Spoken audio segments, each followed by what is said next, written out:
Cool.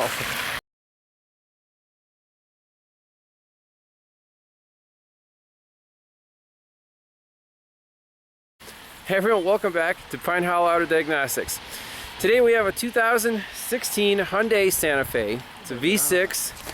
It's a GDI, right? Direct injected engine. And the owner here, he recently bought it.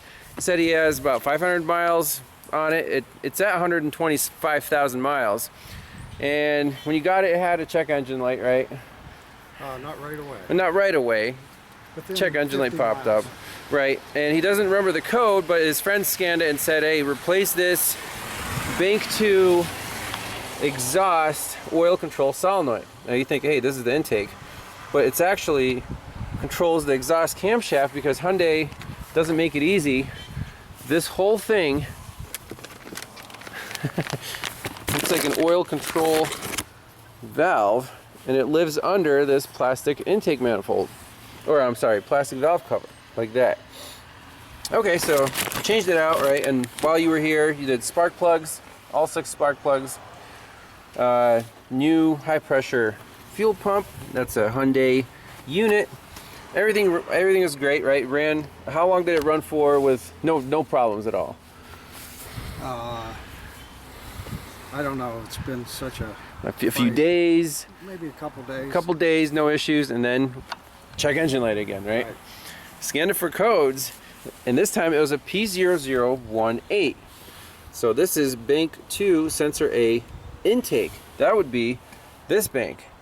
So the solenoid that was replaced was for the exhaust camshaft, and the solenoid for the intake camshaft is actually from the side right there. Okay, so now you have this code, and I told him, yeah, sure, Dave, stop by, bring it over. It's about an hour away, right, from my place. And he made it to, well, about 20 minutes away, and he said, Ivan, I can't drive this car. It's starting to shake. It's blowing blue smoke. I don't want to hurt the engine. I'm just going to pull over here in a shopping center, come out and take a look at it. So here we are. And what's the first thing we want to, check? So we have this timing code, and cylinders 2, 4, and 6 are misfiring. I started this thing up, and it has the worst raw gas smell I've ever smelled coming out of the exhaust. It's running like very rough. It is just raw gas. It smells terrible. So before we do any damage to the catalytic converters, and what's the strategy here? Yes, so it's a timing problem. We want cam, crank sensors. We want to play around with the solenoids. But if you don't have a known good correlation and you don't want to hook up 4 channels, just get an in-cylinder pressure transducer, pop it in. Those spark plugs are very easy to get to, and we'll see if the cams are way off, and we can manually energize that solenoid, see if the intake or exhaust advances, retards.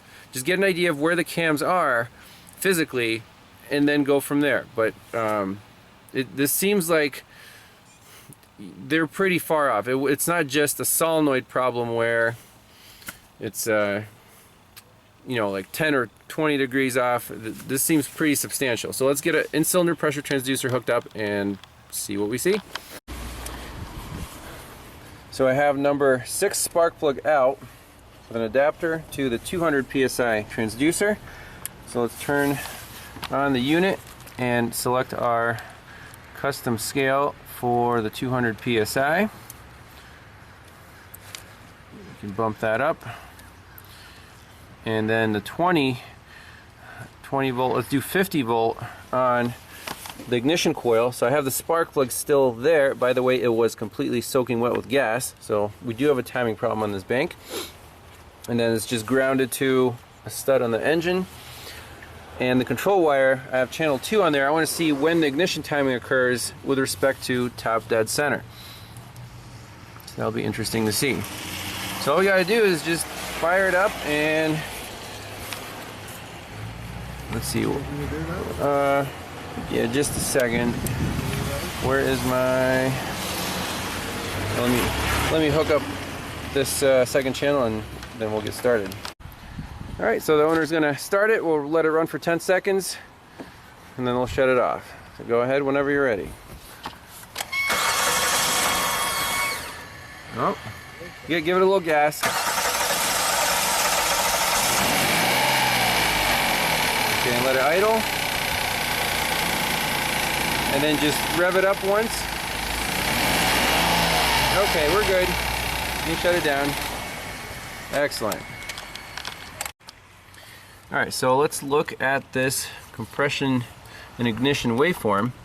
So this is the first crank. It did not fire up. Then it crank, finally fired up and then stabilized. So let's go to somewhere in here where it's running. And you can see that the ignition is occurring before top dead center, approximately where it should be. But look at our peak pressure. The peak pressure is reaching only 22 psi. I mean, this is the exhaust valve plateau. You know, that's atmosphere. It looks like, let's put some cursors in here to measure the degrees. So it's going to be 720. And that's 0. So do we see anything that's completely out of whack? Now, it says intake cam position is in the wrong place. Okay. So after the exhaust stroke, the intake valve should open, and then compression should start somewhere here. So is it retarded? Is it advanced? It looks like it's advanced. There's no valve overlap. So exhaust valve closes, the piston starts going down. This should be much sharper, because if there's intake vacuum, it should be vroom, down, and then when the valve closes and the piston starts going up, then you start building pressure. We're only starting to build pressure way late in the compression stroke. So let's see, cursor 1, that's this one right here. 630, like 100 degrees after bottom dead center. So yes, this intake cam for some reason is super retarded. Now, my question is, if we manually energize this intake solenoid, the camshaft should advance, and we should be able to see that on our pressure waveform.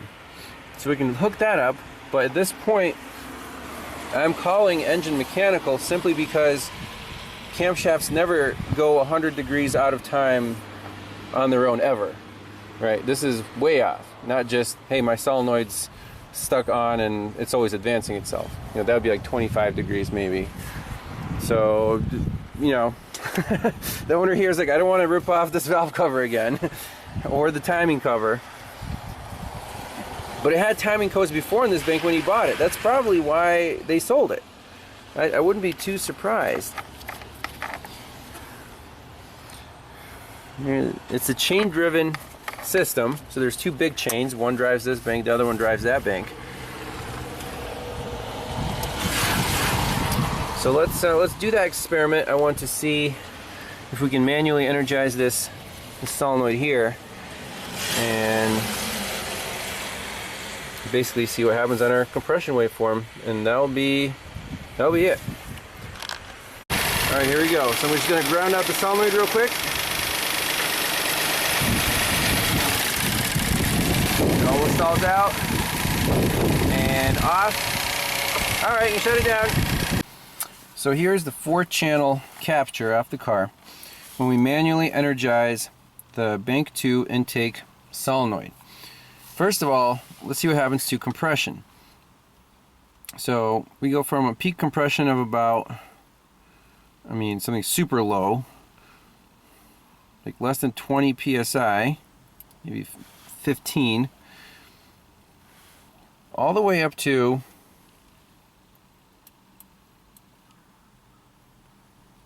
about 35. Still very low, but you can see when you manually energize it, the compression, the peak compression does increase. Then I let it off, and then the cam comes back, and we get back into this low compression state. Now, I want to see how much did this cam retard or advance, or what did it do when I did this. So let's zoom in to before energizing the cam. Put in some cursors. So let's see, 720. Let's just pick, use our exhaust cam for reference. Let's just zoom in on these, you know, the down steps, the long down period, then we have long up, then we have long down. So the rising edge at the end of a long down is going to be 0 to 720. Yes, that's correct. Now, use the cursor. So now the green channel, that's our intake camshaft, and let's write down this number. It's at 21 degrees after that exhaust pulse. So manually energize bank 2 intake solenoid. So before at whatever, 21 degrees. Now let's zoom out and zoom back in to where it's definitely fully whatever advanced. So back in here, set up the same cursors. So 720 is on there.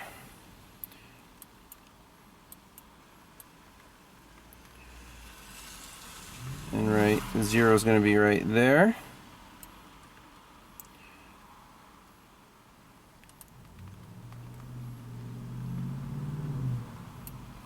We're still at 21. Well, how does that make any sense whatsoever?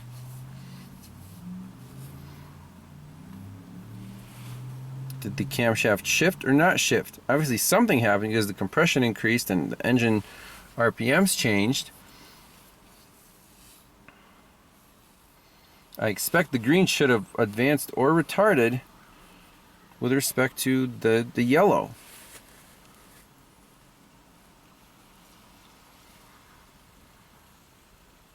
Let's go back here.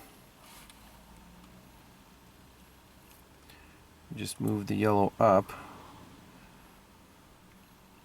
So basically I'm looking at this differential between here and here.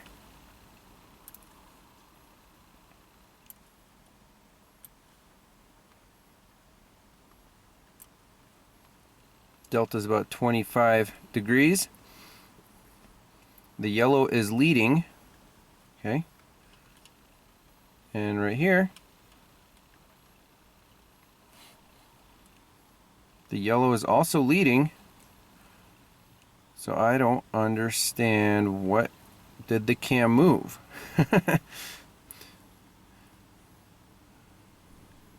Yellow is definitely leading. And it's the same pattern.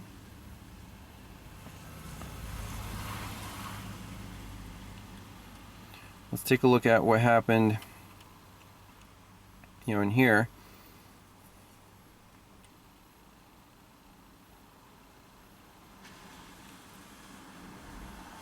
Keep in mind the injectors are still spring, so we might be losing compression due to cylinder wash. I don't want to run this car very long.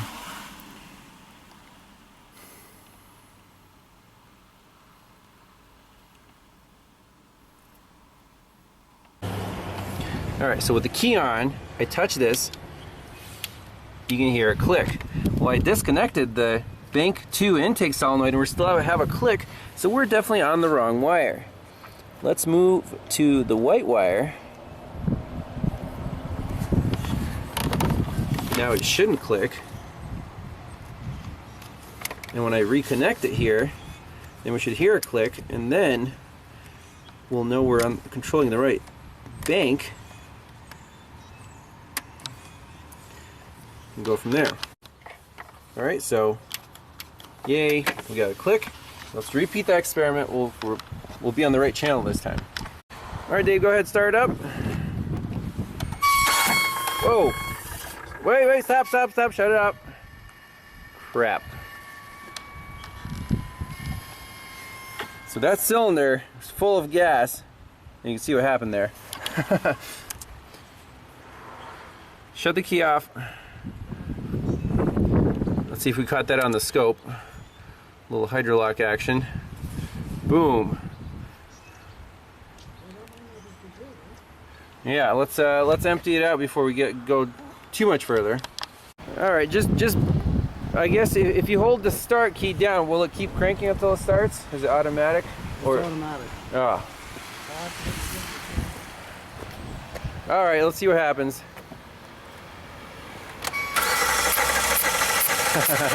Cool. All right, we blew that cylinder out. That's good.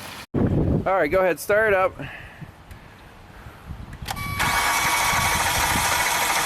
Give it some gas. All right, before hydrolocks, let's do it real quick. Right here, and like that. And shut it down. All right, so let's analyze the waveform here. Now the correct camshaft should be moving when I manually energize it. So before energizing the camshaft, got our cursors up again, and we see that the green trails the yellow, so the intake pulse is trailing the yellow pulse by about 20 degrees. Okay, great.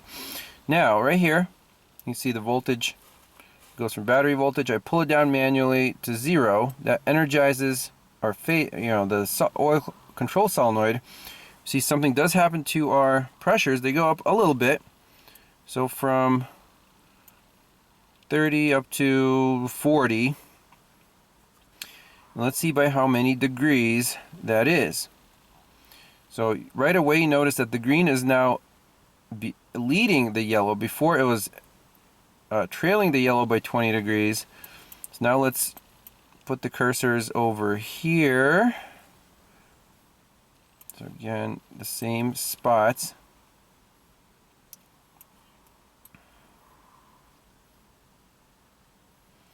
So now the green is occurring minus 30 degrees crank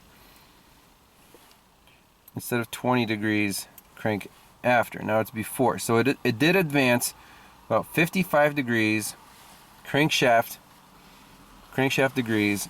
That's what we expect. We manually energized it. Now, what happened to our compression waveform? It did go up a little bit.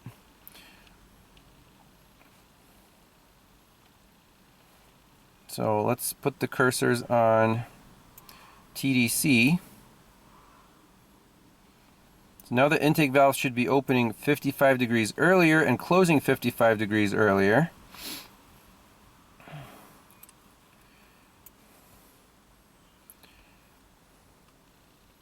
So we can take a snapshot of this and open up a second window and compare.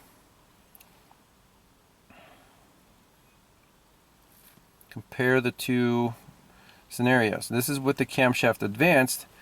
Now let's pull up with the camshaft in its default position. Okay, let's compare. So look at the compression waveform. So this one is when the solenoid is not energized, the camshaft is in the default position. With our cursors, I'm interested in when the cylinder starts building compression. Right about there. You see cursor 2 is 620 degrees. And then boom, you get peak compression of about 30 psi. Okay? This is with the solenoid energized. We start building compression right about here. Cursor 2 is at 580 degrees. And our peak compression is at 40 psi. So 580 versus 620. So about 40 degrees at least, approximately 40 degrees later we start building compression. So right now I'm saying the bank 2 intake cam is retarded by how many teeth? Probably more than one. That's the final diagnosis. These are really cool waveforms. And you can see without the pressure transducer, you would have to rely on known good cam crank waveforms. With a pressure transducer, as long as your spark plug is accessible, if this is on bank 1, this would be a much harder diagnosis. But this is on bank 2, our timing is off on the intake camshaft, so the car is not lying. The P0018 is correct. I'm wondering if the car will run better with that solenoid just constantly on. If we just ground that wire, can this guy at least drive it home, or, you know, wherever? Because right now the car needs to be towed. It's not drivable. It's going to cook something.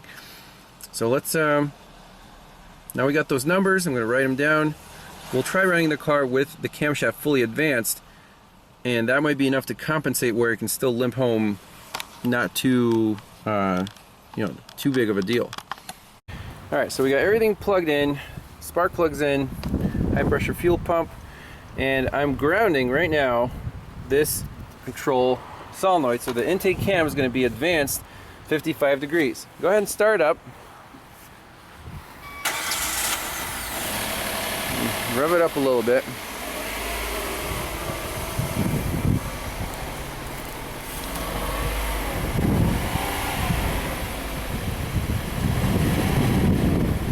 Okay, we'll let it warm up, but it seems like it's running smoother, better, doesn't smell as bad.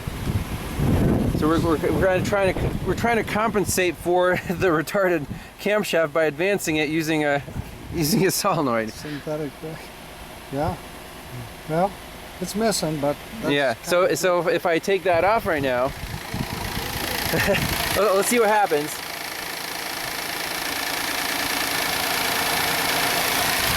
There, I took that ground wire off.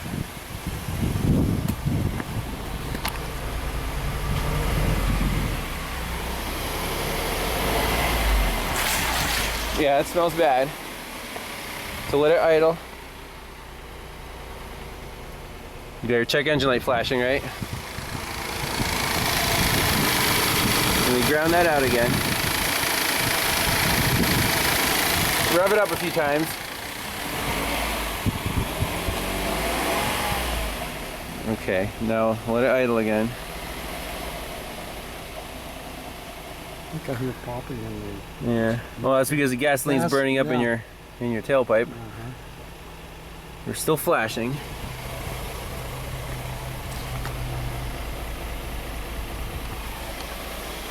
Yeah, so